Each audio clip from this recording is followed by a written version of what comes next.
This episode is brought to you by Muntins Malts, a company that is passionate about providing premium malts to brewers worldwide. For over a century, Muntins has been a leading supplier of brewing and distilling malts, offering the finest British malted barley on the market.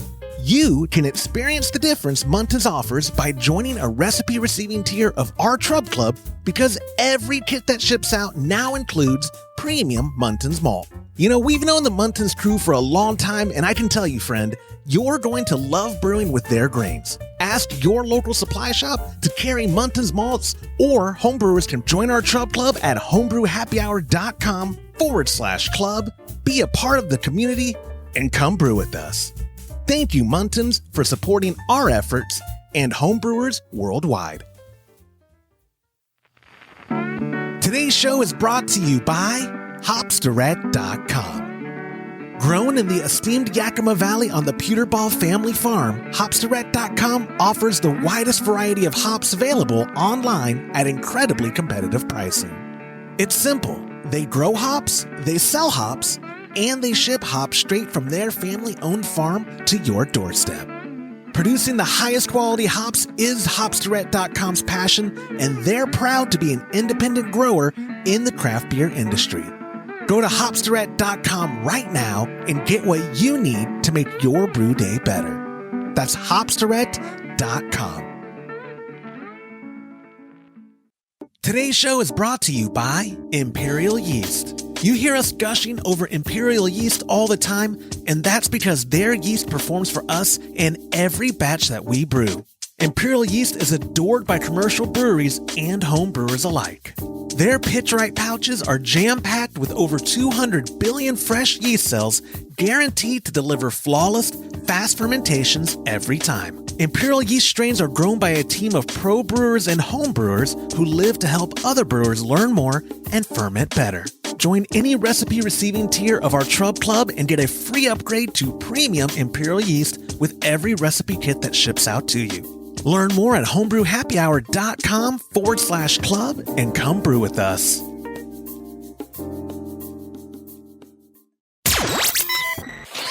Entertaining shows with content that spreads information and sparks discourse throughout the community. This is the Pearl Media Network. Tips for scaling up your home brewing, adding bitterness to my beer after it's been kegged, and what to look for when buying used brewing equipment. This is Homebrew Happy Hour, episode 370.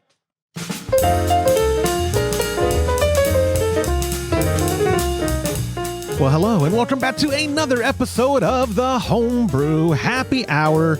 This is the show where we supply the answers to your homebrewing questions and discuss all things related to craft beer. And if you have a question you'd like us to discuss on a future episode, you could go to homebrewhappyhour.com and use that submit a question link at the top of the page. Or even better, you could dial in on your telephone, your rotary phone, whatever, your cell phone, 325-305-6107. Leave us voicemail, feedback, or preferably these days, a question. I'm running low. And if I use that on a future episode, if it's a question, I probably will because we're running low. You get yourself a $25 gift card to keggconnection.com. I'm one of your hosts, Joshua Stewing, joined as always by the Director of Operations at cmbecker.com down there, Mr. James Carlson, as well as the President and Chief Keg Washer of keggconnection.com, Mr. Todd Burns. Gentlemen, welcome to the show. It's so good to see y'all. It's been so long. Hello. Thank you, James, for that. James was poor guy. Every time I'm bugging you about the show, you're like, I actually work. I'm working. And you're so cordial about it. And I'm like, man, I got y'all fooled. Oh, hey, that story of my life. That could be my memoir. I've got there's not two of you. We, the small talk, actually, I have a few things I didn't put on the notes. The first one, happy Valentine's Day. We are recording this on Wednesday. James has been in a relationship. I'm so happy. This is y'all's first Valentine's Day. Are you making that drive to see her today and then driving back, or did you take off the rest of the week? I don't know. I think I probably will. It's not that bad of a drive. He's gonna leave. He's gonna leave early. Good. You're gonna make him, right? I told him yesterday he needs to leave early. dude. I mean, Oh, I'm yeah. definitely leaving early. I have a big Todd's date got a with my good wife, a good so- one planned. You really do. Both of you. And I got to get my I got to get my chainsaw parts and get it fixed. So I got to leave a little earlier than I was going to leave. All my wife asked for was to take her and my daughters out to dinner. And my oldest this morning was like, Dad, let's go to Grins. Which, Todd, you're familiar with Grins. Oh yeah, sure. So I got off easy, man. It's very affordable. It is great. It's good food too. The dinner I'm going to is not. I know very we're on the affordable. opposite sides of the Valentine's spectrum. And this year too, my wife every year I normally buy flowers and have them delivered to her school. And this year she was like, "Please, no, really don't. Just take me to dinner. That's all I want." And I think it's because in years past I've sent her flowers with a message because I know everyone at her school's nosy, like the front desk ladies and all that. Last year's, I think it was, I don't care what your friends say. I'm not gay. Please come back. Love, Joshua. And so I like the one where I'm not gay, but a $20 bill Hey, is still a yeah, remember that Hey, shirt? hey, Yeah, remember that shirt? We saw that shirt in You know we're on Prague. the podcast, right? Yeah, no, $20 is $20. Yeah, we saw that. We saw that shirt in Prague. Todd told me. Remember, Todd was like, "I'll buy that shirt if you wear it the rest of this trip." And I was like, first off, it's cold. I'm not wearing a short sleeve shirt. It was very cold when we were in Prague. But any other circumstance, if it was summertime, yeah, shoot, yeah, I don't care. I always think about that. I mean, That shirt was the best. Yeah, should have bought it. Should have taken them. the chair in. You remember that chair in Cologne in the window? No. Oh, I'll tell you. Okay. Yeah. Okay. Yeah, Lee. Yeah, let's. Yeah. Change the Do you, subject, remember, do you please. remember those windows in Amsterdam we walked by? It was kind of red. Do you remember? I have no idea what you're I don't know what you're talking about. Anyway, so happy Valentine's Day. If you're obviously no one's watching this on Valentine's Day. I hope y'all had a wonderful night. Hope you did stuff with your loved ones, blah, blah, blah. All that romantic, sappy stuff. I also, my pop and I just brewed for Brew Day Live February.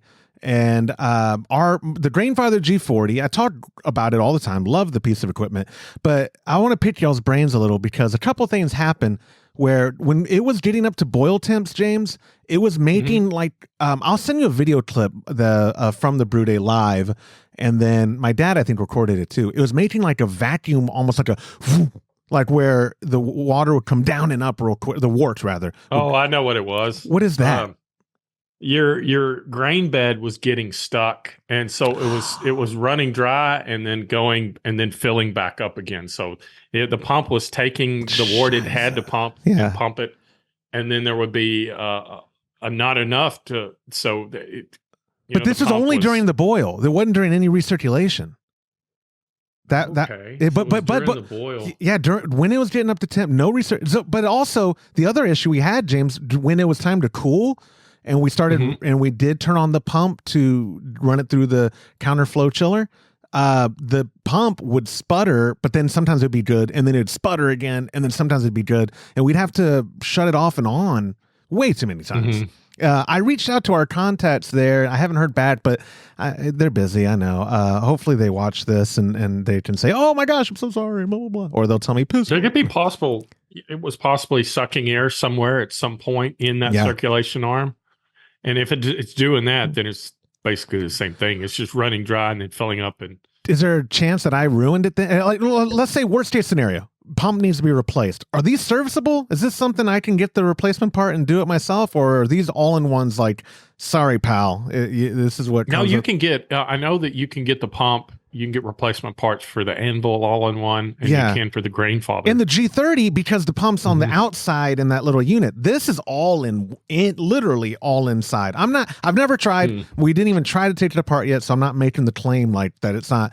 But you know how dumb I am. So I was hoping you would know more than I do, because I think it'll be fine. Okay, I really do too. Probably got a magnet driven pump. Oh, undoubtedly, right? Yeah. And so if it does, then there's nothing there to burn up. Yeah. And when I was thinking absolute worst case scenario, I could put that little ball valve, right at the sight glass where the pump and that meets. Absolute worst case, I could run any of the pumps that I have.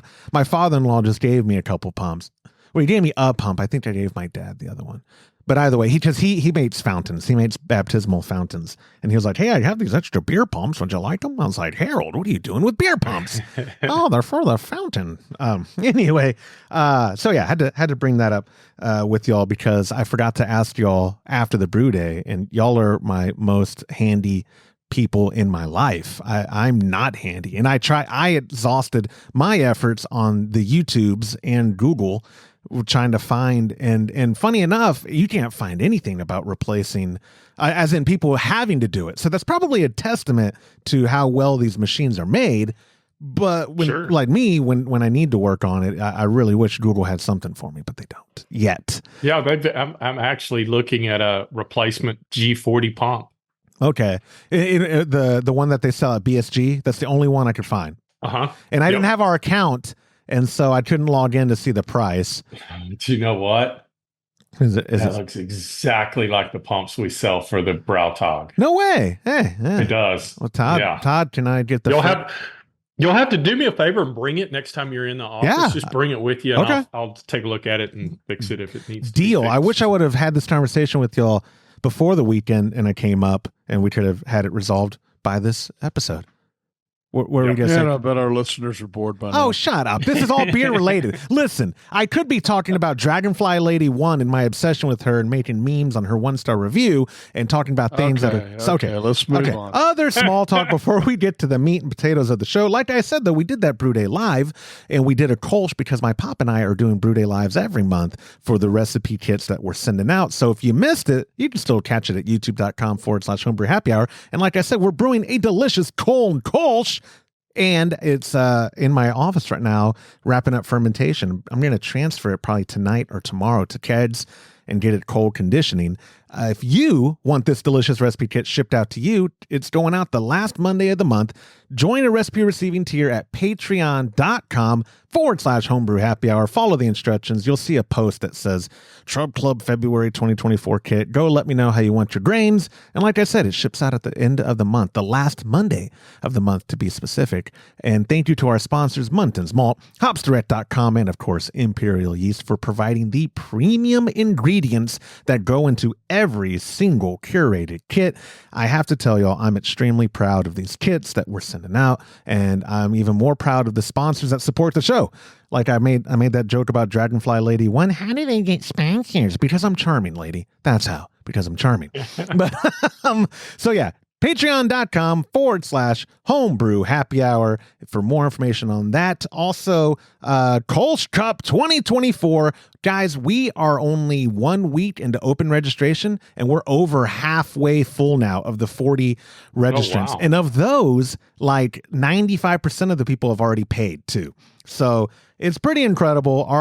They have secured their spots. Don't miss out on securing yours, friend. If you're listening or watching this episode, go to kolschcup.com, click on the registration link, fill out your info. And really, it's the info is just for me to be able to keep in contact with you and know where to ship your shirts. Everybody who signs up gets a really cool t-shirt. I haven't finished this year's design yet. That's why it's just a generic landing thing for Kolsch Cup right now. You'll get a shirt. Best case scenario, you win the thing and you get an ungodly large trophy. That's where all the budget goes, honestly. And then or second and third place get medals. It's a ton of fun. It's going to be April 11th through the 13th. That's a Thursday, Friday, Saturday, because we have 2 round ones, 2 days of round one judging, and then a final day that Saturday. I haven't asked Wes if he'll do it with us, but I suspect he will. Kolsch is one of his favorite styles. They had a very popular Kolsch on tap at Teddy's, and I believe that was partly your recipe. I don't want to say it was all your recipe, but I think it was all your recipe, wasn't it, James? You help. I thought that was the one you helped them with, or it was one of their beers for sure. I remember that was the amber. If you remember the amber ale. Oh, okay, yeah. And the Czech lager, but I think his Kolsch he kind of tweaked what we were doing on the True to Style. Okay, he started with that and tweaked it, I believe. It was delicious, but it was really good. It was really good. He did a good job. It was really good. Yeah, Wes is really good brewer. And Kolsch Cup, what I like about these competitions, not only are people sending us my favorite styles of beer, but they're sending really good versions of it. So go to kolschcup.com. Please register. If you're not in the Chub Club, it is a $40 registration fee, or you join a tier of our Chub Club. And we did just open it up. If you're in any tier, because that's what we've done the years past, you get half price admission. So you can do a double whammy. You can support our efforts, what we're doing at Homebrew Happy Hour, and get yourself half price admission. And if go read what each tier gives you, because like the $10 one gets you this welcome, or the $15 and up gives you these nice welcome packs. We have shirts. We have Kolsch glasses that go out to those tiers. If you haven't gotten one already, it's we try to take care of y'all like y'all take care of us. It's a mutual kind of thing. But again, registration for Kolsch Cup is available at kolschcup.com. If you have any issues, you can just text me, actually, 325-305-6107. I am addicted to my cell phone, so I will see it and I will reply quickly. And then the final piece of small talk that I have, brewing next month's recipe, which I'm not going to announce till next month, but my pop and I, the next Brew Day Live, Friday, March 15th, 2024 at 10 a.m. Central. Hopefully on those Fridays, I'm doing it on a Friday now because I would love for James and or Todd to be able to join in on the live stream. If you're at the office, James Brewing, you have incredible upload speed, so you could join the live stream if you're able to brew. Every time I'm up there, I'm so impressed that it's like the download speed's okay, it's whatever, and then the upload's like 100 megabytes. So yeah, because nobody around here uses upload speeds like that at all. It is incredible. But yes, my pop and I for sure will be brewing. And if you look at the artwork, it's kind of a hint. I'll send you guys. Y'all don't see it on your screen, Todd and James, but it's kind of a hint as to what March's recipe is going to be. But Friday, March 15th, 2024, join us 10 a.m. Central at youtube.com/homebrew happy hour. And this is the thing where all the SEO people have told me to mention. Hit like on this video, subscribe to the channel, hit the bell notification, but more importantly, comment below because it helps us with the YouTube algorithm, I've been told. And we're adding a lot of content that's not just the podcast at youtube.com/homebrew happy hour. So if you're consuming any of our stuff there, all of those actions greatly help us. And also, I forgot, someone had told me recently to do this again. Apple Podcasts, Spotify, whatever you audio listeners are listening, leave us a review. Preferably the best review you can give. I'm not sure I can solicit 5-star reviews, but give us a 5-star review at wherever you're listening to us at. We'd greatly appreciate it because, again, that also helps get us through the clutter. I don't know if y'all know this, guys. Everyone and their mothers has a podcast these days. And that's cool. I'm fine with that. That's great. Yeah. Cool. Everyone and their mother's podcast. I love it. But it helps us in the algorithms there too. So all of that small talk out of the way, that means it's time for listener feedback. Of all the voicemails we have, I do have a crap ton of feedback, which is great. That's great. Like I said, though, I'm trying to solicit some voicemail questions. But this week, we have great listener feedback. It's our buddy Billy from Boston, and he has some feedback about milling for all-in-ones, as well as some tips for dealing with Band-Aid flavors. Billy from Boston here, listening to this week's podcast, and just wanted to give a little feedback. First one is on the brew in the bag or double mill. I have an Anvil Foundry. I brew in a bag. Single mill, I've tried the whole double mill thing. I think it's just a waste of time, my opinion, and you don't really gain that much efficiency. You may be saving 2 or 3 cents on grains, so to me it's not worth it. And then the second one, the Band-Aid flavor, from what I understand, and this is what I do before I had an RO system, when I was running straight tap water, I would throw a cadmium tablet in, and that will resolve the chloramines within the water, which in turn will turn to a Band-Aid flavor. So the cadmium tablet will take care of those, pretty cheap, and then you can continue to use your regular tap water. First off, great feedback. Thank you, Billy, so much for leaving that. He actually sent it to me through Facebook Messenger. I think that's the first one. That's why the quality doesn't sound like a cell phone. But that's what's nuts. I was just thinking, he sounds like he's on the podcast. Right? That was crystal clear. Crystal clear, right? Yeah. Wow. There are cell carriers. I don't know why voicemail doesn't translate it, but sometimes, like when Todd and I call each other and we're both, I guess, maybe on LTE or 5G. Have you not noticed how it's like HD voice? Apple does it too, James, where it sounds very, very good. Our landline phones are clear. Oh, the landline. That. Yeah. And those are digital, right? Mm-hmm. Yeah. Yeah. But anyway, I wonder often, I paid my father-in-law to put in that RO system, and I love it. I love having running water, period, in my garage for the brewing. He just put in an inline valve so I could put the garden hose right there, and for my chilling, it's fantastic. I don't have to go to my outside faucets anymore. It's great. I'm pretty much self-contained brewery in the garage. But then I often wonder, did I have to spend all that money on the RO when I could have just been using Camden tablets? Because that would have been a lot cheaper. It was not cheap. Putting in the RO system we did. Mainly, I think the bulk of the cost was, well, obviously the RO itself, but that tank, I'd put mine's a 9 or an 8 gallon tank in there. It's a lot. It's big. Well, I don't even know what the one is at the office. That's a pretty big one, isn't it, that y'all have there? I think it's just 5 gallons. It's 4 or 5 gallons. Well, so then what is yours at the barn? Because when you're doing RO and you're collecting water, is it just real-time filtration? You just let it go? Because, okay. I guess I didn't have to have such a big tank. When he was making the plans, I was just like the guy in Jurassic Park, spare no expense, just throwing money at stuff. I didn't really. Yeah, I mean, the one that I use at the barn is like the one here. It's 300 gallons a day. Right, but I mean, once you exhaust what's in the reserve, you just there is no reserve. That's what. The tank is not. Am I using that word wrong? It doesn't. It fills up the tank for quick access to RO water. I'm talking about the one I have at my house and the one we have here. Oh, for the brewing. Yeah, my bad. You're right. I'm confusing. Y'all, there is no tank on yours. It is just always real time capturing. Yeah, it's just the flow is the flow, but the flow is a lot faster. Membranes. Yeah. Okay, got you. How do you make that? Well, not just 2 membranes, but also a lot of the systems that are under your sink. They're only 75 gallons. So this is 250 gallon ones. So you're talking about 300 gallons a day.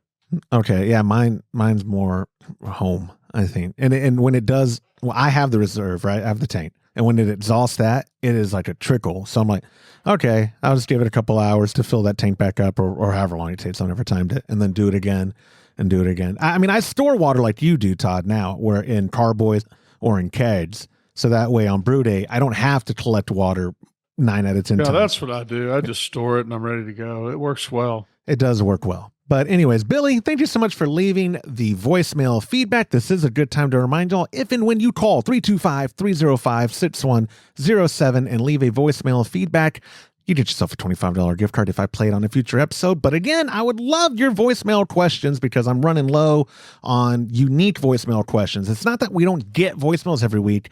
A lot of the times the voicemail questions we get, it's my fault. I've been telling people suck up to me if they want to get on the show, but a lot of the times it's, Josh, you're the best, this or that. Hey, what's your favorite color? Okay, this is Bob from Oklahoma. Beep. I'm like, I can't take that on the show. I would love to, ha ha ha. But we covet y'all's actual questions if we can help or if they can help. But anyways, thank you so much, Billy. Moving on, we got 3 questions for this week's show. The first one is a text message. It's our buddy Jeremy, and he wrote in, "Hello, Josh. My wife and I began brewing 1-gallon batches in 2022 after receiving a craft to brew kit from a family friend. We enjoy it so much that we are wanting to brew bigger batches. Do you think that 3-gallon kits are the way to go, or 5-gallon kits would be best? It will still be extract kits that we buy, but we will need some additional supplies, such as bigger stovetop pot and more bottles." Gross. We would love any advice you have to give to homebrewers scaling up their extract brewing. Thank you so much for making a podcast that helps a lot of us lost older people understand things easier. Todd Speed's lost older people. That's your demographic. We thank you for the kind words. Huh? Yeah. Huh? What? Brewing? No. What am I doing? I said gross at bottles. I'm just giving you all a hard time, Jeremy, because if you're doing bigger batches, one thing I will say, this isn't part of the question.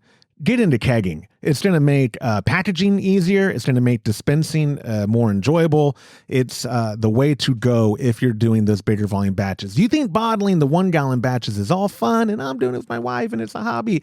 When you get up to, what is 5 gallons again? It's like 50 bottles, give or take? It's like 50 bottles, I think. 53 12-ounce Yeah. is what it would be. Yeah. So if you did every last drop, right, it's going to be 53 bottles. So let's just say you get 50 bottles just for conversation's sake. That's a lot of bottles to be cleaning and sanitizing and packaging and sealing and hoping you didn't over prime it or under prime it. No, thank you. Throw it in a keg, force carb it, stick it in the fridge. You're good to go. But to address their question, Mr. Burns, you've scaled up. I don't even know when you were a kid brewing, that was obviously extract, but I don't know the volume that you started at. So the smallest batch I've ever brewed in my life is 5 gallons. Shut up. Even back. So didn't you literally first brew when you were like 16? Yeah. And it was extract from a grocery store. Mm-hmm. And did y'all make the recipe, or is that what y'all brewed 5 gallons? No, some of those are actually 6 gallon or 5.5 gallon because they're from England. Wait, are you talking about, so the first, I didn't realize you brewed a kit. I thought like you and your dad went to the store and bought the Blue Ribbon malt extract. That's because you remember the story of my dad telling you when he brewed beer. That was long before that. That was even way before you ever brewed. Yeah. Oh, okay. So, but my point of my question still stands. You have scaled from smaller batches up into your current, I'm rounding up, 18-gallon batches is basically what you're brewing these days. Yeah. What are some tips for people scaling and keeping it extract from a 1 to a 5? Or do you think stepping up would be good for them learning the process 1 to 3, then 3 to 5? And what kind of equipment could support that kind of growth? Or would it have to be... it's the same amount of work to brew 1 gallon as it is 5 gallons. So I would brew 5 gallons. Would you argue it's the same amount of work for 5 gallons to 15 or whatever, or 17? Well, then you're talking about, if you're using kits, you're talking about buying 3 kits. That's very expensive. But yes, the answer is yes. It would be pretty much the same amount of work. You just pour the stuff in there and, boil it and do the same process. Yes. Yeah. To elaborate on what you're saying. In fact, if you did 100 gallons, it would probably be about the same amount of work. You know what? Let's start the nano brewery. Let's just do it, guys. Let's get this going. No, Comanche actually already has a brewery coming to town. They don't need another brewery. Those guys, they're opening up soon, right? But no, I totally support you in your endeavor when you get ready to do that. Thank you, my Kolsch and alt taco. When stand. I say support, I mean like a mental capacity, nothing financial. Yeah. Just a clap and a pat on the back. I hear what you're saying. If you're considering, let's assume they have the space in their fridge for all those bottles, or if we talk them into a credit system at some point, but all those bottles, there really is no reason, James, right, to go from 1 to 3 as opposed to 1 to 5. Like if they have it's same effort, not that much more expensive of ingredients to go up. It's negligible, right, at that point, and you have more yield. That's the more important part the most important part of a brew day is good beer, but having as much yield as possible. I will say this though, salesman Josh put in his hat on. Anyone want to hit the fast forward 10-second thing? Because they've told me it annoys me when you sell stuff. We have a fantastic premium stainless steel 7.5 gallon kettle on keggedconnection.com currently on sale for the month of February. $29.95 for that stainless steel kettle. That's what they should get, because that would future-proof them for a 3-gallon batch if they end up going to 3, or if they ever step up to 5. Like if they don't immediately step up to 5. That's 7.5, which is 30 quart. I didn't look it up just now, I promise. 30 quart kettle. That would future-proof people like this, right, Todd, who are brewing 1 gallon and potentially will go up to 5 gallon. Yep. Is there a rule of thumb that you have for volume of a kettle compared to the volume you're trying to yield? Is it like, always have 2 gallons more than you're trying? Does that question make sense? No, that's a really, really good question. I don't know the answer, but it is a really good question. Well, I mean, you personally, James knows the answer. Though. Well, hold on. Before James answers or helps me, I'm trying to throw you under the bus because I've seen you fill your boil kettle, which your kettles are 20-gallon kettles. And that system, in theory, most people use 20-gallon kettles to make 15-gallon batches. I'm not saying you can't do more, but that's the average mindset with a system like that. So I've seen you, though. To be fair, just to stop you, I do end up with 15 gallons. Yes, because you lose yeah. beer when you go into when you're going from your boil kettle into the fermenter, and then you lose beer when you go for the fermenter into the keg. But you're actually making recipe kits for like 17.3 gallon, 17.5. So it's always 3.5 batches is what I'm brewing. That's my point. Where most people, especially if they're buying kits, well, a lot of people brew 6. A lot of people that brew all grain brew 5.5 or 6 gallon batches for the same reason. Yeah. 5.5, which though would be 16.5. You're doing a whole gallon more than the standard. But what I was going with it too, I've seen your boil kettle. I'm pretty sure at 19.9 gallons before the boil starts. I've seen it to the brim. It's incredible how much you have you're willing to push in there. I'll go to 19 sometimes. And you never have boil overs. You haven't yet. No. But so that's why I was asking you what your rule of thumb is for volume of kettle compared to volume you're trying to yield. Well, doing that math, it's obviously 5%, but I don't know that I would recommend people that. James, what do you think? Like the 7.5 gallon kettle obviously is going to be good enough for a 5 gallon batch of almost any size beer, right? Like regardless of. I would think so. It's pretty future proof, I think. What other things? Like if they do stick with bottling, obviously you got to get more bottles. That we're probably not the podcast to give you advice on that. I can't think of anything off the top of my head though for scaling. Use software like Brewer's Friend. They have great. The kettle, the fermenter, everything would have to be bigger, right? No, yeah, you're good. Well, I don't know how do you think an average 1 gallon Etstrap brewer ferments? You don't think they just use the same brew buckets that? No. What do you think they use? A brew bucket for one. I mean, they sell brew buckets for 1 gallon. If you go to let me go to More Beer, they'll have 1 gallon stuff to brew with. I've never looked. See, this is old. We used to sell it when we had Homebrew Supply. The little buckets? We kind of, but we stopped. We didn't sell a lot of them. But yeah, we had the little buckets. I only remember the little buckets for the cider kit, which made sense. You're right, because that was a 1 gallon cider here's kit. Here's a Furmonster 1 gallon carboy. Glass fermentation jar 1 gallon. I mean, there's all kinds of stuff. Okay. So maybe I'll link to some of that. I need to send more links there. It turns out, Todd, some of the links, when I told you, I don't know if the tracking's working for that, I was putting our affiliate link in wrong. Oh, okay. On most of them. It was my fault. It was user error. Shout out to Vito over there. Go check out the More Beer podcast too, that they do it. Just YouTube, I believe. Vito is very responsive. I was like, hey man, I'm trying to send people to your site and it doesn't show it. And he was like, oh, are you doing it this way? And then I didn't reply because I was embarrassed. But shout out to Vito. Thank you for helping me realize it's almost always user error when I have issues. But yeah, I'll put a link to some of that stuff for them. But like you're saying, you're right, Todd. Everything would have to upgrade. The fermenter, which they could get a Furmonster for a 5 gallon batch, very affordable. If they wanted to ever mess around with pressure fermentation, they could get a Firmzilla, very affordable. So the fermenter would have to be upped. And if they make those 7.5 gallon ones, which begs the question, James, is there such thing as too much headspace? If they did a 3 gallon batch and it's fermenting in a 7.5 gallon fermenter with all that headspace, is that going to be an issue? Mm-hmm. No, I don't think so.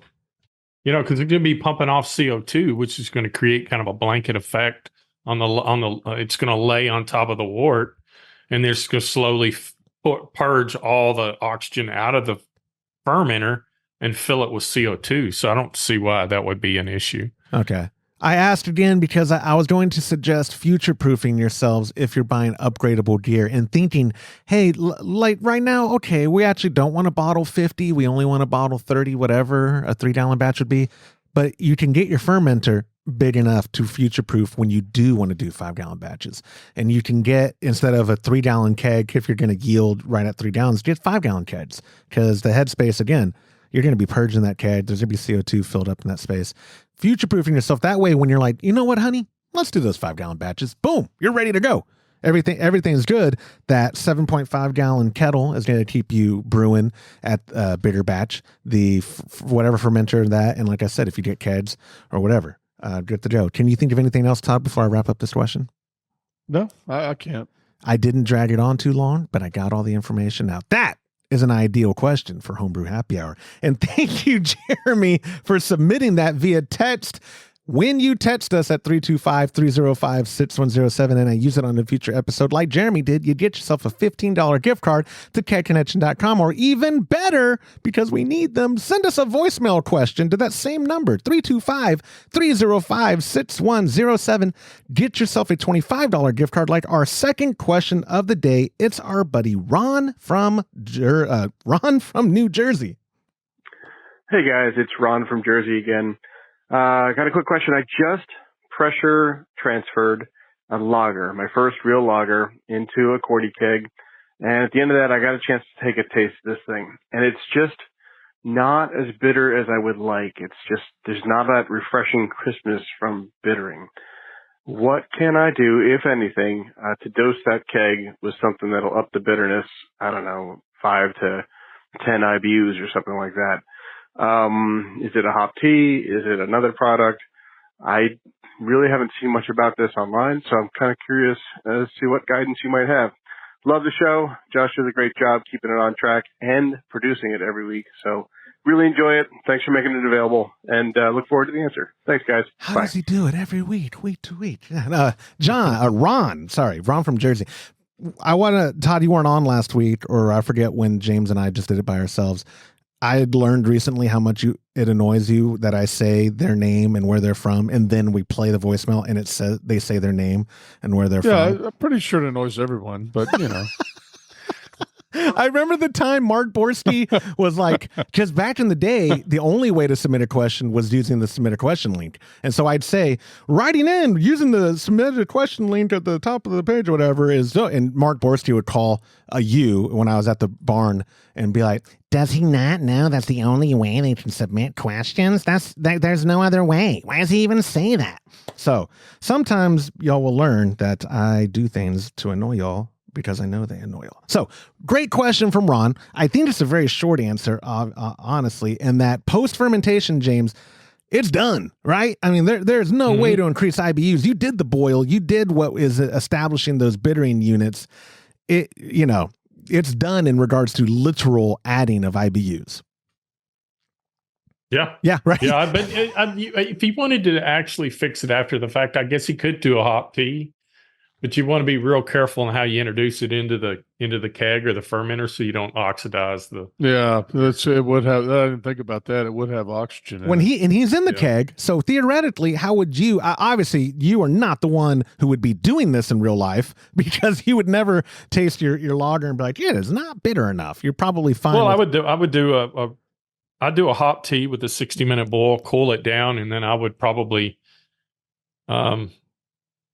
when I was putting it in either the keg or the fermenter, I would just pour it, maybe sanitize or sterilize a funnel. And just any way that you can put it in the fermenter or the keg without a lot of splashing, because... Or you could send that beer to James. He'd love it with it. He would love without it the hops. Sure. What about a second? What about a second keg transfer where you put that new hop tea? What is the volume? If it's a 5-gallon batch, what kind of volume hop tea are you even thinking? Like, I mean, it's not going to be much at all. The way I would do it is I'd have to go into the calculators and then just pull up the IBUs on a given how many ounces. Whatever hop I decide to use, or let's say the main bittering hop, I would use that he used, and then just go in the calculator and figure out how many. If you want to do 10 IBUs, then figure out how much it is in hops to create 10 IBUs. The calculator, you should be able to figure that out on the calculator, and then just do that hop tea, cool it down, and then gently pour it into the keg with as little disturbance as possible. So all that info, and then what I'm suggesting, and y'all tell me if it's stupid, I'm okay with that. I can edit it out or just laugh at it. You do the hop tea, you put it in another keg that you have, like once it's cooled down, all that, and then you do a closed transfer from the current keg that's not bitter enough on top of that hop tea through closed pressure transfer, the liquid. If they have the ability, yeah, everybody has the ability. Okay, well, let's just, if they did though, is that how that would probably be the safest way to do it? No, to get those mixed together and to eliminate oxygen, because you could purge that keg that the hop tea is in, and then do a closed transfer. But I mean, yes, that is a big assumption that, Ron is going to have that ability, but that would be how I would do it if I were to do it. Otherwise, like you said, golly, what are you doing? Sanitizing a funnel or I don't know how you would get it in there. Todd, ideas? I don't. I mean, I would, me personally, I would drink the beer and brew another batch with more hops next time as you're developing the recipe, Does, here's another possibly dumb idea. I got to make it's time for stupid ideas. Could upping the carbon... that's going to be annoying. It's going to play all the time. It's not just one for segment. All three of us. It could be, it's not even going to be one segment. It could play like up to 5 times in an episode. Can upping carbonation mimic bitterness? Either one. That's for either one of you. Could you maybe not necessarily upping the serving as much as reforce carbing it, for a little bit longer, as if you're trying to slightly overcarb it. Could that mimic the since you know what I mean, like the effects of bitterness on our palate? Could adding a little bit more carbonic acid accomplish that, or is that I'm saying? Carbonic acid comes out though. I guess what I'm saying is sometimes something that Pilsner bite, I feel like, it's always best when the carbonation is also on point. And I guess what I'm suggesting is, could I just overcarb that beer that I think is not bitter enough, and that kind of mimic a more bitter beer? Oh, you mean leave it overcarbonated? Yes, correct. Yes. I mean, I wouldn't personally do that, but yeah. Okay. But is my just because then you're inviting all the other issues with serving it, and it's going to foam. And I have X1 flow control faucets, pal. I'm okay. Yeah. Oh, and also, in the small talk, I forgot to shout out our buddies Hubertus, who are really selling the crap out of those V10s, man.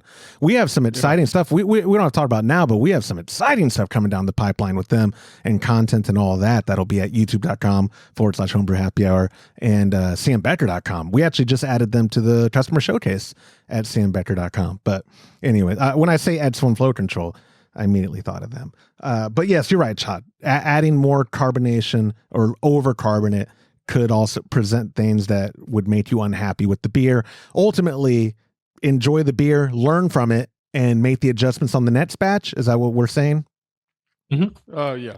Yeah. So, Ron, thank you so much. And if, again, we've covered your feedback. The comment below if you're at youtube.com/homebrew happy hour with what you would do, if anything, to achieve more bittering post fermentation on this batch. Is there anything you can do, and how would you do it? And if you have a question like that, a voicemail, call it in to 325-305-6107. And when I play it on a future episode, you'll be like Ron and get yourself a $25 gift card to keggconnection.com. Or when you text that hotline or use the submission form, like our third and final question, you still get yourself a $15 gift card. And this is the first one that's come through that submit a question link in like 5 months. So I had to take it. It's our buddy Wesley, also from New Jersey heavy episode. And he wrote, Homebrew Happy Hour gang, this is Wesley from Edison, New Jersey. Even on the submit a question link, they tell us where they're from. If he was going to say that in the thing, why do you need to say it? I'm a thrifty type of guy, cheap, as Joshua might say, and I'm always searching Facebook Marketplace for used equipment. I found an electric kettle being sold nearby at a price that is very appealing. However, the photos show fairly deep-looking scratches inside the kettle. This will be my boil kettle, so the question is, do scratches in boil kettles matter? Also, what else should I look for if I make the drive to buy this kettle? I'm planning on asking the guy to fill it with water so I can test the heating element. Anything else I should keep my eyes on while inspecting? Even though the price is low, I don't want to spend money on a dud, or if you think the scratches are a giant red flag, I won't waste my time making the drive. Thank you in advance for helping me and taking my question, Wesley. He's smart on asking the guy to test the heating element, right? Because buying stuff online is a crapshoot. You're not protected. And, I would think they would all have some scratches because you're lifting that basket up and down. But I never brew on them, so you'd have to. I mean, what is yours? Does yours have scratches? We do, but they're not deep. They're not deep. Yeah, but I don't know. Even if they were deep, does it matter? Deep. I don't know if his are really as deep as he's thinking they are. Well, he hasn't I been mean, there. Yeah, he hadn't been there yeah. yet. Yeah. So, I mean, if you're boiling in it, I don't think it's going to be an issue. I mean, if you were fermenting in it, I would be worried. But yeah. Well, and how about the mash is going to be happening in that too? Pardon me. No, he said that's his boil kettle. He's just using it as a boil kettle. Yeah, but if the mash is before the boil, it won't matter because it'll boil out. I'm saying like if it is deep and there are buggies, the bacteria, the boiling will kill it. It would kill it, right? Okay. Yeah. James, what are your thoughts on deep scratches in stainless steel kettles? I'd take. I don't know that can harbor bacteria. We ran into that with an old fermenter that Todd had. That I had 2 batches in a row get. Well, yeah, spoiled. but I mean, but that's a fermenter. You're going to boil it. I mean, you're going to boil it for 60 you're right. minutes. Context. If it's just something you're going to use for boiling, are you? Then I wouldn't worry about it. You're not too okay. So it is very contextual. I agree with you. It might actually be upstairs when you were up there. I don't know if you saw it, or maybe it's at I think it's in Todd's barn. They moved it out to the barn. Okay, because that was one where I thought, hey, maybe I'll try kombucha with it, and y'all both were like, it's going to have bacteria that you don't plan for. Where if you're, you'd have to grind it completely out and re-weld it, and then polish the welds to fix it. So, is there a hope if, like, let's say I had a stainless steel, like, or y'all see a 15 there in the brew room. Let's say I'm petty and bitter at Todd, and I just come in and and scratch it up. Is there hope for those? Is a DIY thing? You don't have to throw out the $1,000 pieces of equipment. There would be no hope for you. I like that. You wouldn't know it was me. Those cameras in there don't work anymore. I know. Let me context. You still have the Amazon cloud thing in there. I told you, they emailed us like 2 years ago. Hey, we're offering you a free this or that. I was like, Todd, just fill out this thing on this link, and you never did. You never did. You could have been watching me as I eat lunch in there. But now you can't. About cameras. I know you don't. I know you don't. I get so frustrated at how laxative you're like. It's just stuff. It's just stuff. I'm like, no, it's not. Anyways, back to this.